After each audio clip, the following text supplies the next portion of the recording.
Hey guys, welcome back to Top 10 Nerd. I'm Ron Mackenzie LaFergie. First of all, I think it's time to dispel some rumors. A lot of DC lovers out there often accuse me of being a Marvel fanboy. I'm here to tell you, nope. I can honestly say that I like both companies more or less equally. And I like other companies too.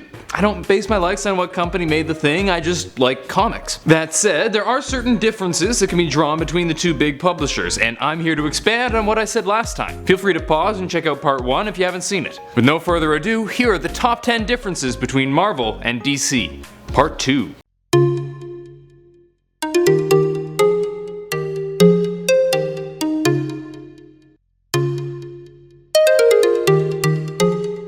Number 10.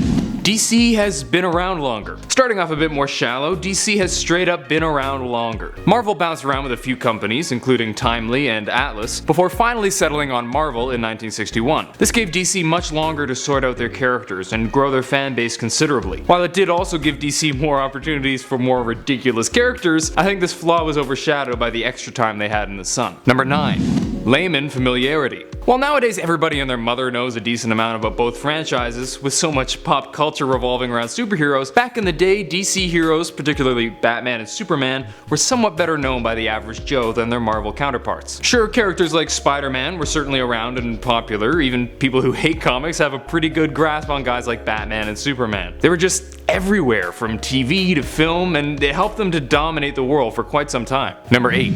The Marvel films are doing quite a bit better. DC's recent Wonder Woman film absolutely killed it, and hopefully it has set the stage for a bunch more awesome DC movies. But in general, the recent live-action films from Marvel have far outshone those from DC. Of course, the Christopher Nolan Batman trilogy was awesome, but since then we've been seeing some rather lackluster titles. On the other hand, Marvel's been doing a pretty great job, not only in their individual titles, but their Avengers movies as well. Hopefully Justice League will help to catch DC up in this respect. Number 7. To go along with the last point, the tone of the films is significantly different as well, which may help to explain the reception of the films. While both franchises understandably focus on the action, since, superheroes do an awful lot of fighting, the other elements in the films differ in rather consistent ways. More or less from day one, Marvel films had a significant comedic element. This is largely because Marvel comics themselves are somewhat more comedic than DC, but it seems Marvel has come to embrace this aspect more than DC, with their movies often being significantly darker in tone. Now, there are exceptions like Suicide Squad, but much of the comedy there was actually added after the fact when they learned that fans reacted best to the comedic scenes in the trailers. Number 6.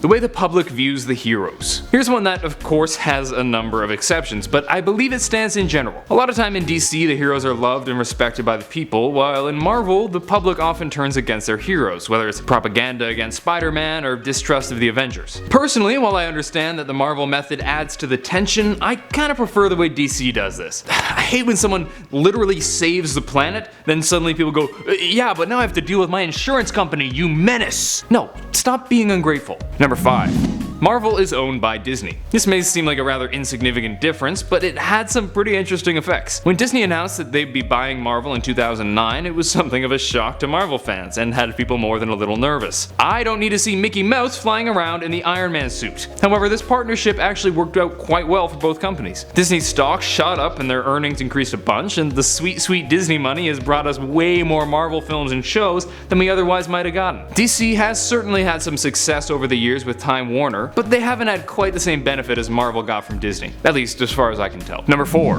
Marvel Comics is currently taking a lot of flack from the right. If you've been keeping up on your comic news, especially on YouTube, you may have noticed this new phenomenon of people complaining about SJW Marvel. Much of this criticism is based on the idea that Marvel is supposedly trying to push some sort of left-wing agenda by shoehorning diversity into the comics. DC, on the other hand, hasn't seen much of this backlash, for better or for worse. Personally, I disagree with this idea. While it does seem shocking to some to see more diversity, and I can't speak for Marvel's intentions, it doesn't seem to me like they're forcing anything onto us. They're just giving a wider range of characters. I can't get into it now, it's a better topic for my personal channel, but I will say, while you're absolutely welcome to your opinion, and there are some real criticisms to be made, the way in which I see this expressed is often disturbingly aggressive and goes way too far in the opposite direction. So keep it polite. Number 3.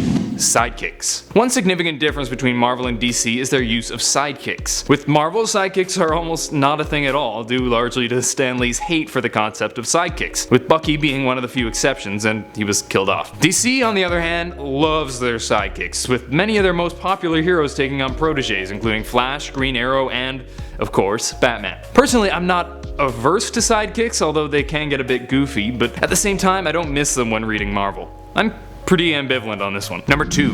DC has more doppelganger villains. That sounds a bit weird, but what I mean is compared to Marvel, DC more often has their villains being essentially an evil version of the hero. For example, Superman has Bizarro Superman, Shazam has Black Adam, Green Lantern has Sinestro. Marvel does have some examples of this, like Red Hulk and arguably Venom, but it's significantly less common. This is largely due to the difference in powers I mentioned in the previous video. A lot of DC characters have such amazing powers that the only person who could beat them is someone sharing those powers. For the prime example being Flash and Reverse Flash. You gotta be fast to beat the Flash. And hey, speaking of villains, number 1.